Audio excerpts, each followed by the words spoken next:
দিয়েছে আমাকে বলুন? মিস্টার শিন্ডলার, আপনি কি অধিকার দিয়েছেন? চেনা জানা কিচ্ছু নেই ওকে তুলে নিয়ে এসে এখানে সিংহাসনে বসিয়েছেন। আমরা সবাই আপনাকে সম্মান করি বলে এখনো ওকে সম্মান করছি, কিন্তু একবার আপনি ভাবুন, ও আমাদের সবাইকে মেরে ফেলতে চাইছে। ওকে আমাদের সকলের কি বলা উচিত আপনারাই বলুন। আসো আমাদের মারো। মিস্টার ইউ একদমই ঠিক বলছেন। মাস্টার শিন্ডলার, আপনি চাইলে তিনটে পরিবার আপনার কাছে ক্ষমা চাইবে, কিন্তু এই জর্জ যদি আমাদের তিনটে মহান পরিবারকে এই পূর্ব সমুদ্র থেকে বের করে দিতে চায় বা তাড়িয়ে দিতে চায়, আমরা মানব না। মিস্টার শিন্ডলার, আপনি বুঝতে পারছেন না যে ওর মনে কতটা বিষ ভরা আছে। আমাদের এই তিন পরিবার কত বছর ধরে আপনার সঙ্গ দিচ্ছে। আমরা অস্ত্র হয়েছিলাম, মানছি আমরা একটা বড় ভুল করে ফেলেছি, কিন্তু ও আপনার দুটো হাতই কেটে ফেলতে চাইছে, আর তার জন্য শাস্তি হওয়া দরকার। ওকে শাস্তি পেতেই হবে। মিস্টার শিন্ডলার, আপনি কি দেখতে পাচ্ছেন না এই লোকটা শিন্ডলার ফ্যামিলিকে ঠকানোর চেষ্টা করছে? পূর্বে সমুদ্র দখল করে অশান্তি করতে চাইছে। ও চাইছে শেষমেশ যাতে আপনাকে কেউ সাহায্য না করে। ওর উদ্দেশ্য কিন্তু একেবারেই ঠিক নয়। এটা আমি কিছুতেই মেনে নেব না। আমিও মানি না। আমিও মানি না। তাই যদি হয় তাহলে 1 মিনিটের মধ্যে তোমাদের 3 ফ্যামিলিরই ব্যাংকরাপ্ট হয়ে যাবে। কি অদ্ভুত ব্যাপার, 1 মিনিটের মধ্যেই ব্যাংকরাপ্ট! যদি স্বর্গ থেকে দেবতারাও নেমে আসে তাও এটা একেবারেই সম্ভব আরে নয়। বোকা, চুপ করো।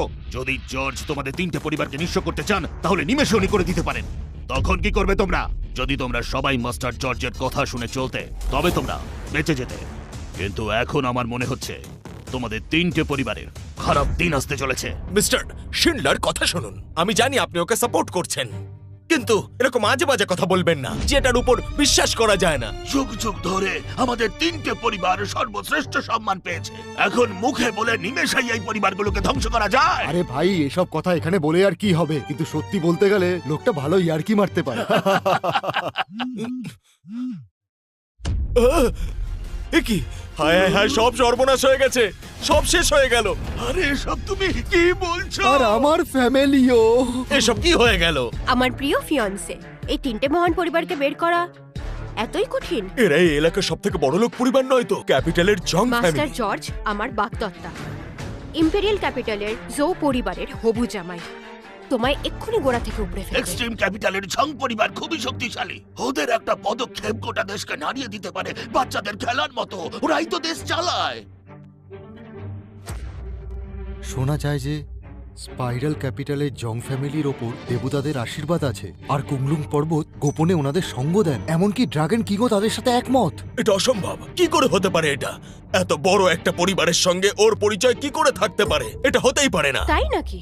ওর তোমার মতো লোকেদের সাথে কি কাজ? চলে এসো উপহার নিয়ে। জং ফ্যামিলির উপহার আসছে।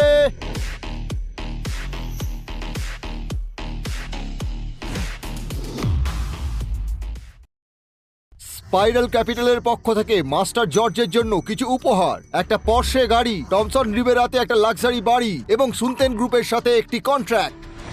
আশা করি এই উপহারগুলো মাস্টার জর্জের পছন্দ হয়েছে। হ্যাঁ, নিশ্চয়ই। আপনার মনে আছে? আমি আমার পরিচয় দিচ্ছি। আমি ইম্পেরিয়াল ক্যাপিটালের জং পরিবারের সদস্য রোজি। আমি আপনার হবু স্ত্রী।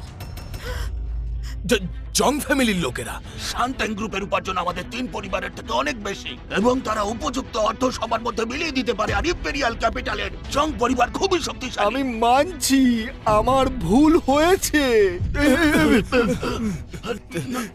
তাহলে ওর পিছনে জং ফ্যামিলির হাত রয়েছে। সেই জন্যই তো মাস্টার শিন্ডলার ওকে এত সম্মান করছে।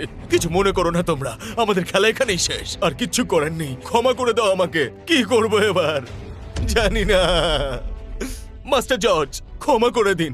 আপনি ওদের সকলকে পূর্ব সমুদ্র থেকে বের করে দিয়েছেন মানছি, কিন্তু দয়া করুন আমাদেরকে সেই শাস্তি দেবেন না যেটা পল ফ্যামিলিকে আপনি দিয়েছেন।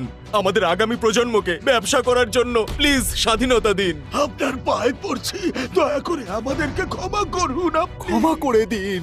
যদি তোমাদের আগামী প্রজন্ম সৎ এবং বিশ্বাসী হয় তাহলে পাবে। দয়া করুন, দয়া করুন, দয়া করুন। দয়া করুন। তাহলে আজ তুমি আমাদের বিয়ের ব্যাপারে কথা বলতে আসোনি? আমি তোমাকে আগেই বলেছিলাম, বাই ফ্যামিলির সঙ্গে আমি সম্পর্ক ভালো করতে আসিনি। আসলে আমি সম্পর্ক ভাঙতে এসেছি। আমার বাই ফ্যামিলির কাছে আসার দুটো কারণ ছিল। 1 নম্বর, আঙ্কেল বাইয়ের ঋণ শোধ করার জন্যে বাই ফ্যামিলিকে রক্ষা করা। দ্বিতীয়ত, আমার আশীর্বাদ ভেঙে দেওয়ার জন্যে।